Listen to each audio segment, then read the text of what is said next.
Someone said something in that meeting, and you could not get it out of your head for the rest of the day. You replayed it in the car. You replayed it at dinner, half listening to your own family. You were still replaying it at 11 at night, staring at the ceiling, rehearsing the version of yourself that would have said the right thing in the moment, instead of the version that just sat there and took it. You have told yourself this is just how you process things. It is not. It is a specific reflex, and it shows up in the same 7 situations, over and over, for almost every man carrying real weight. A room that turns on you, a decision that fails in public, a silence that will not answer, a man testing you on purpose, a future that refuses to resolve, credit that goes to someone else, a door that closes without an explanation. What you are about to see is not a theory about staying calm. It is 7 of those exact situations, played out 2 ways, side by side. The way the untrained man responds to each one, and the way the man who has already done the work responds to the same one. By the second comparison, you will already know which man you have been this year, and it will not be comfortable to admit. The reason certain moments get under your skin while others slide off you completely is not sensitivity, and it is not toughness either. It is that in those specific moments, you have not yet decided in advance what they are allowed to mean about you. Decide that in advance, before the moment arrives and the moment loses most of its grip before it even starts. That is not a mood. That is a mechanism, and it can be built on purpose. What you are about to hear has shaped men who carried real responsibility for over 2,000 years. Not because it is old, because it still works exactly the way it worked then, in rooms that look nothing like the ones they lived in, on problems they never could have imagined. Most men who have tried to stop letting things get to them have done everything right on the surface. They have read the books. They can quote the lines back to you at dinner. And then someone questions them in front of their own team, and they are right back where they started, jaw tight, replaying it at midnight like nothing was ever learned. What follows is the explanation for why that happens, and the 7 exact moments where it happens most. The real problem. Here is what nobody tells you about the version of you that gets affected by things. It is not weak. It is often the most competent person in the room. You built something real. You carry decisions that affect other people's mortgages and marriages and Tuesday mornings. And because you carry that weight, your nervous system has learned to treat every threat to your standing as a threat to your survival. The tight chest, walking into a meeting where you already know what is coming. The jaw that clenches before you have even processed what the other person said. The sentence you compose in your head at 2 in the morning, perfectly worded, that you will never actually say to the person who earned it. This is not a character flaw. It is a trained response, built over years of being the one who has to hold it together, and it can be retrained the same way it was trained in the first place, through repetition, not through willpower, in a single moment. You do not fix this by trying harder to stay calm the next time someone tests you. You fix it by understanding, in advance, exactly what is happening in each of the 7 moments where it keeps happening, so that when the moment arrives, you are not improvising your composure. You already decided it. There is a reason it keeps landing on the same 7 doors instead of scattering randomly across your week. Each of those 7 situations shares one thing in common. Someone or something else outside your control appears to be deciding your worth for you in real time without your permission. That is the actual trigger every time, no matter how different the surface details look. A meeting and a silence and a closed door do not feel related until you notice that all 3 are asking the exact same question. Are you going to hand this moment the authority to define you or not? That is the actual difference between the two versions of every man you are about to see. Not that one feels less. He does not. The difference is what each one decided in advance about what the moment was allowed to do to him. Think about what this actually costs when it goes unaddressed for years instead of weeks. A man who reacts to every one of these 7 moments spends a measurable portion of his attention every single week on things that are already finished. Meetings that ended an hour ago, messages that were sent 2 days ago, decisions that closed months ago and cannot be reopened by any amount of replaying them at midnight. That attention does not come back. It is not sitting in reserve somewhere, waiting to be used on the people across the dinner table or the decision actually in front of him tomorrow morning. It is spent permanently on rooms that no longer exist. And here is the part almost nobody says out loud. The people around a man like this can feel it, even when he thinks he is hiding it well. The slight delay before he laughs at something, the extra half-second of tension in his shoulders when a certain name comes up. Children notice. Teams notice, even when they cannot name what they are noticing. The cost of an untrained reaction is never contained to the moment it happened in. It leaks into every room that comes after it, for exactly as long as the man carries it. Here is what you just learned, stated plainly. The moments that get to you are not random, and they are not proof of weakness. There is a specific, repeatable pattern underneath every single one of them. What you have not yet seen is what that pattern looks like when you put 2 men in the exact same room, the exact same sentence spoken at them, and watch what separates the one who carries it home from the one who does not. That comparison is where this gets uncomfortable, because it will not let you hide behind circumstance anymore. Situation 1. The room that turns on you. You are 3 minutes into a presentation you prepared for a week, and someone senior in the room interrupts you in front of everyone and says your numbers do not add up. They are wrong. You know they are wrong, but it does not matter, because the damage already happened in the first 4 seconds. The man who has not done the work goes red before he can stop it. His voice climbs half an octave, defending a point that did not need defending in front of people who were already on his side. He spends the next 20 minutes of the meeting only half present, replaying the interruption instead of running the meeting he came to run. That night, he tells his wife about it in more detail than the meeting deserved. And 3 days later, he is still slightly cold to the man who did it. For a slight, that man has already completely forgotten. The man who has done the work hears the same interruption and does something almost nobody notices. He pauses for 1 full second before responding. Not because he needs the second to calm down. He needs it to decide whether this comment is even worth a real answer, or whether a short correction and a return to the material serves him better than a defense ever could. He answers the numbers, not the tone. He does not perform composure for the room. He simply does not have anything to defend, because his sense of whether he did good work was never sitting in that other man's hands to begin with.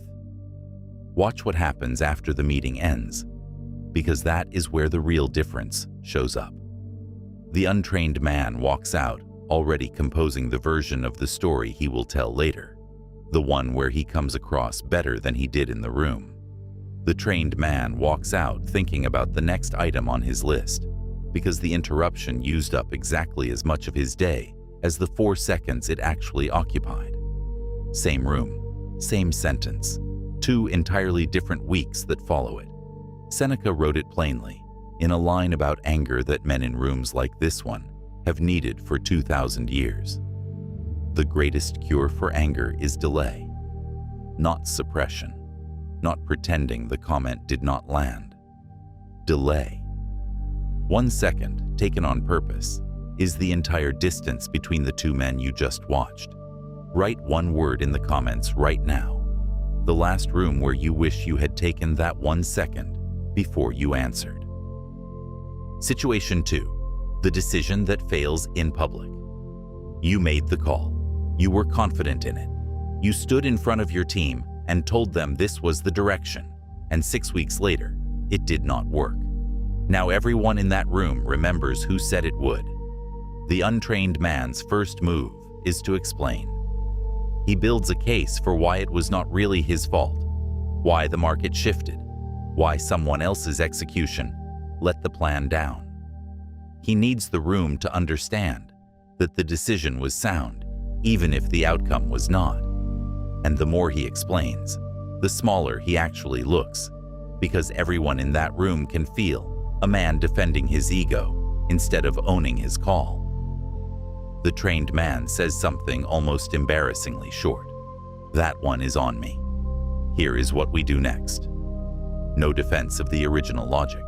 No search for the part of the failure that belonged to someone else. He already separated, a long time ago, the quality of a decision from the outcome of a decision. And he knows a good decision can still lose, the same way a bad one can still win by accident. His authority in that room does not come from being right every time. It comes from never once needing the room to agree that he was right in order to move forward. Reject your sense of injury, and the injury itself disappears.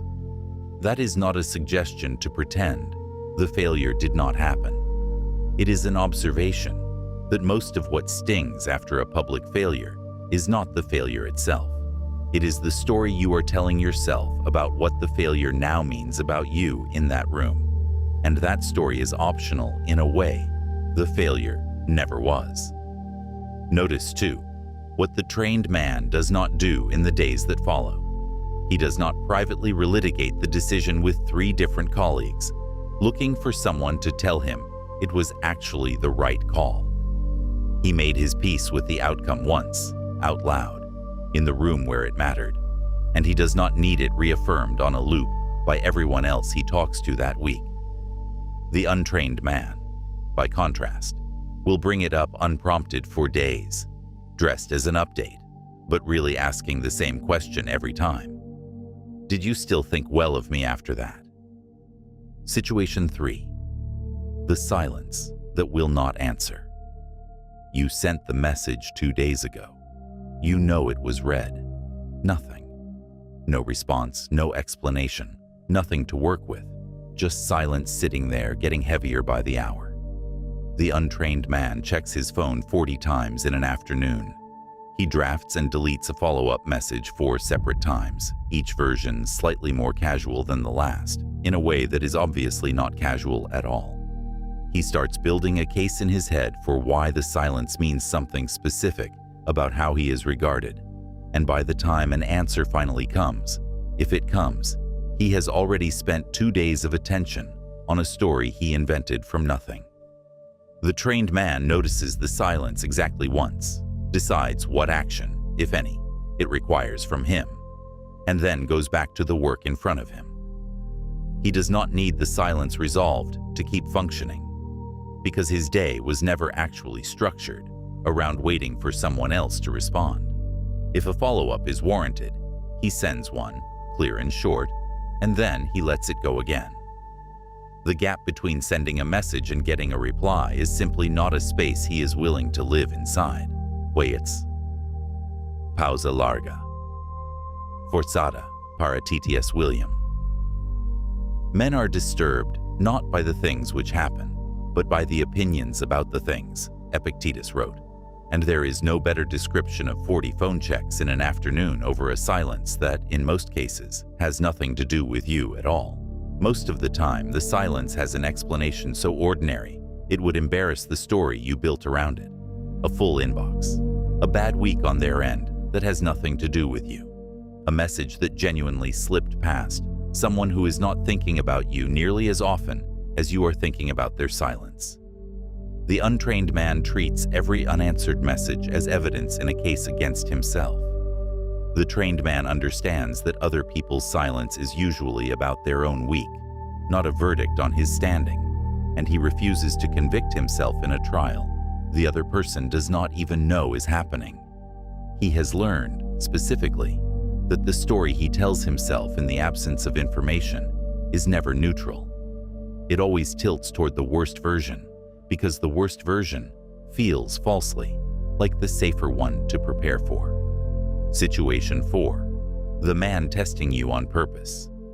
Someone in your life has figured out exactly which comment gets a reaction out of you, and they use it on purpose, usually in front of other people, because your reaction is the entertainment. The untrained man gives them the reaction every single time, because not reacting feels, in the moment, like letting the comment stand unanswered. He snaps back. The room laughs, or gets uncomfortable, or both, and the man who threw the comment gets exactly what he came for, and walks away having spent nothing, while the untrained man spent his whole afternoon on a single sentence. The trained man understands something the other one has not figured out yet. A reaction is a payment, and the man baiting him is asking to be paid. He simply declines to pay. Sometimes that looks like a flat, short response that gives nothing away. Sometimes it looks like silence and a level stare that makes the room more uncomfortable than any comeback would have. Either way, the provocateur leaves with nothing because there was nothing offered for him to take.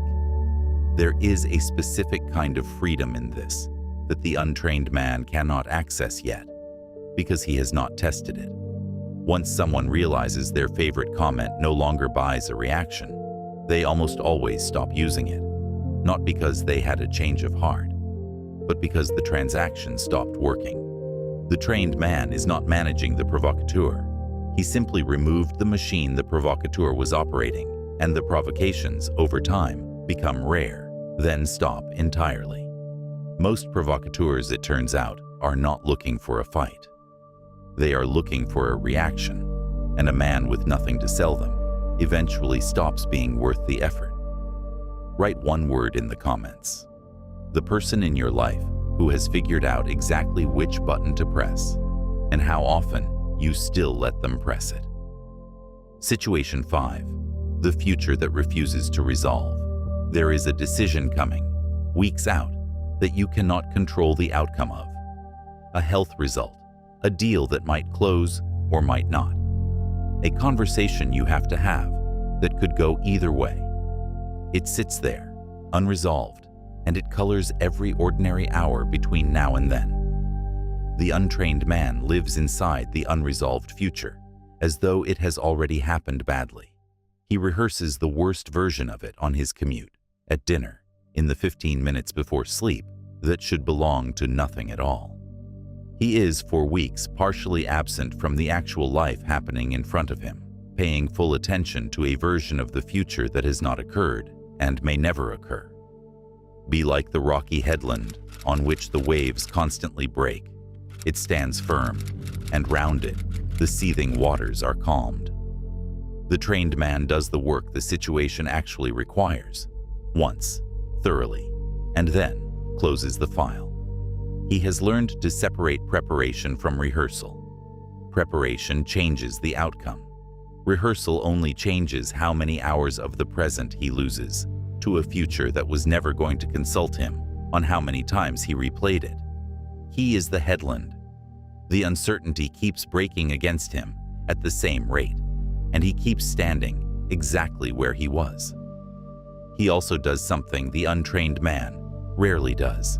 He sets a fixed point where he will actually check on the outcome, and until that point arrives, he treats the matter as closed, not because he stopped caring, but because caring and rehearsing are two different activities that only feel like the same one from the inside. Situation 6. The credit that goes to someone else. You did the work. Someone else, in the meeting where it mattered, described it as their idea, and nobody in the room corrected the record, including you. The untrained man spends the following weeks finding subtle ways to remind people whose idea it actually was. He mentions it in passing conversations that did not need it. He becomes, without quite admitting it to himself, a man keeping score in a game nobody else knew they were playing, and the people around him start to notice the keeping of score long before they notice the original contribution. The trained man clocks the moment, feels the sting of it honestly instead of pretending it does not exist, and then does the thing that actually protects his standing over time. He keeps producing work good enough that the pattern becomes visible on its own to the people whose opinion actually determines his future, without him having to narrate it. He understands that the men who chase credit in the room usually get remembered as the men who chase credit, and the men who simply keep building usually get remembered as the ones who built it. This is not passivity. It is patience with a longer time horizon than the untrained man is willing to hold. Over a single meeting, correcting the record might feel like justice. Over a career, being known as the man who quietly built the thing again and again is worth more than any single correction ever could be. The men who end up running the room, eventually, are rarely the ones who spent their energy proving who deserved credit for the last one. Situation 7. The door that closes without explanation. You were not invited. Not to the meeting, not to the group, not to whatever it was, and nobody told you why, and the not knowing is somehow worse than a reason would have been. The untrained man constructs 3 or 4 explanations in the space of an afternoon, most of them worse than whatever actually happened, and treats each one as though it were confirmed. He becomes slightly different around the people involved, guarded in a way they can feel, even if they cannot name it. And the guardedness itself becomes the story people remember, not the original exclusion. Everything that irritates us about others can lead us to an understanding of ourselves. The trained man notices what the closed door actually reveals, sometimes about the people who closed it, sometimes about what he genuinely wants, that this particular room was never going to give him anyway, and he lets that information inform his next move instead of his mood for the week. He does not need every door explained to him to know which ones are worth walking back toward. More often than not, a door that closes without explanation is doing him a favor he cannot see yet, sorting him away from a room that was not going to serve him, even if he had been let in. The untrained man spends his energy trying to get back into rooms he has not yet stopped to ask whether he actually wanted. The trained man asks that question first, before he spends a single hour mourning the door. What separates them? Look again at all 7 of those rooms. Notice that the trained man in every single one of them was not colder or harder or less capable of being hurt than the other man. He felt the interruption, the failure, the silence, the provocation, the uncertainty, the missing credit, the closed door, exactly as sharply as the untrained man did in the first second. The entire difference sat in what happened in the second after that, in whether the moment was handed the authority to decide what came next, or whether that authority had already been claimed in advance by the man it belonged to. Notice something else too.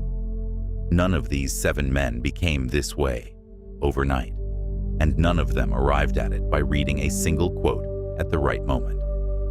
Every one of the 7 decisions you just watched was rehearsed deliberately long before the moment that tested it arrived. That is the part most men skip. They wait for the provocation to arrive and then try to invent composure on the spot under pressure for the first time. The man who stands still in the room already ran that scenario in his head a dozen times before it ever happened to him for real. That rehearsal does not look impressive from the outside. It looks like a quiet 10 minutes in the car before walking into a hard conversation. It looks like deciding on an ordinary Tuesday with nothing at stake exactly how he will respond the next time someone interrupts him in a meeting, long before anyone actually does. By the time the real moment shows up, it is not a test anymore. It is a rehearsal he has already passed in private, where no one was there to see him get it right. It is not the things themselves that disturb people, but their judgments about those things. That single idea, stated by a man who had far less control over his own circumstances than you do over yours, is the entire mechanism behind every comparison you just watched. Not indifference, not suppression. A decision made in advance about what a moment is and is not allowed to determine about a man's worth. Write one word in the comments right now. Which of these 7 rooms is the one you are most likely to walk into this week? Before you go, here is what today actually gave you. The moments that get to you are not random, and they are not evidence that something is wrong with you. There are 7 of them, and they repeat for every man carrying real weight, whether he is 30 years into the job or 3 months in. The room that turns on you does not require a defense of your ego to survive it. The decision that fails in public does not require an explanation, only a next step.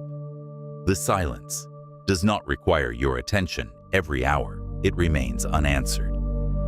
The provocation is a request for payment you are always free to decline. The uncertain future rewards one round of real preparation and punishes every additional round of rehearsal. The credit you did not receive is protected by continued work, not by correcting the record. And the closed door tells you something worth knowing if you are willing to look at it instead of just feeling it. None of that requires you to feel less. It requires you to decide in advance what each of these 7 moments is and is not allowed to take from you. Every one of the 7 men in this video who stood still was at some point the man who did not. Nobody starts out already decided. The interruption used to cost him the meeting. The silence used to cost him the week. Somewhere along the way, in private, with no one watching, he ran each of these 7 rooms through his mind enough times that when the real version finally arrived, it found nothing left to take. That is the actual work, not the moment itself. Everything that happens before it, alone, on purpose. What you do today. Pick one of the 7 rooms, the one you recognized fastest while watching this, and write down, in one sentence, what you will decide in advance the next time you are standing in it. Not a feeling to suppress. A decision made now, before the room has the chance to make it for you. If this is the kind of thinking you want to keep building on, this channel is here every week. Every video takes one idea further than the last. Subscribe so you do not miss what comes next.